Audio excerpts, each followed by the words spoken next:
सबैलाई मेरो नमस्कार। म अपाङ्ग व्यक्ति मनोज पोखरेलको तर्फबाट मेरो घर रामधनी नगरपालिका वार्ड नम्बर 5 पर्छ र तर्फबाट मेरा प्यारा आमा बुवा दाजुभाइ दिदीबहिनी तथा दिदीबहिनीहरूमा हार्दिक नमस्कार गर्दछु। हेर्नुहोस्, म आज एउटा जानकारीमूलक कुरा लिएर यो भिडियो मार्फत भन्न गइरहेको छु। हेर्नुहोस्, आज हाम्रो स्वर्ग जस्तो देशमा हजुर के भएको अवस्था छ, यो भिडियो मार्फत हजुरहरूलाई भन्न जाँदैछु। अवश्य पनि यो मेरो भिडियो हेर्नुहुनेछ भन्ने मैले पूर्ण विश्वास राखेको छु। म न कुनै पार्टीको मान्छे न कार्यकर्ता, म एउटा स्वतन्त्र व्यक्तिको हैसियतले म देश र जनताको विषयमा बोल्न गइरहेको छु। हेर्नुहोस्, हाम्रो देशमा न राम्रो कानुन छ, न शिक्षा राम्रो छ, न त स्वास्थ्य नै राम्रो छ।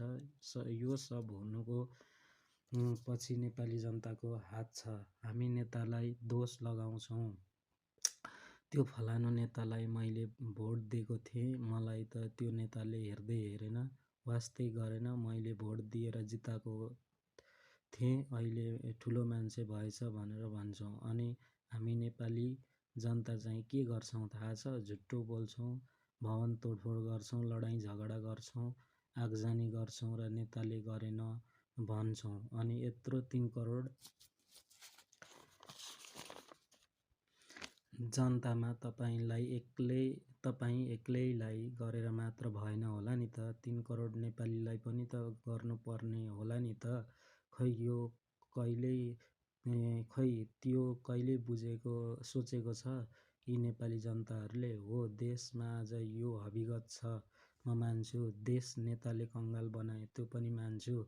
अरे अब त सचेत हौँ हामी सम्पूर्ण नेपाली जनता। अरे कसैको ज्यान मारेर आउन सक्छ, खुन बगाएर आउँछ, राजतन्त्र मारामार गरेर काटाकाट गरेर एकअर्कामा लडाइँ झगडा गरेर आउँछ राजतन्त्र, कसैलाई फसाएर आउँछ राजतन्त्र। हो, हामीलाई थाहा छ यो देशमा राजा ल्याउन जरुरी छ। यो कुरा हामी प्रत्येक जनतालाई थाहा छ। त्यसो भएको कारणले गर्दा हामी नेपाली जनता साँच्चै नै धेरै आवश्यक छ कि मान्छे नमारौँ। मान्छे मार्नु भनेको पाप गर्नु हो। त्यस कारणले गर्दा राजा यदि सक्षम छन् भने आउनुहोस्, स्वतन्त्र ढङ्गले सबैजना अगाडि बढौँ। यदि सक्षम छन् भने है, फेरि कोही कसैसित लड्न पनि पर्दैन, मारामार गर्नु पनि पर्दैन। आउनुहोस्, आफ्नो शासन सत्ता सम्हाल्नुहोस्। आउनुहोस्, हुन त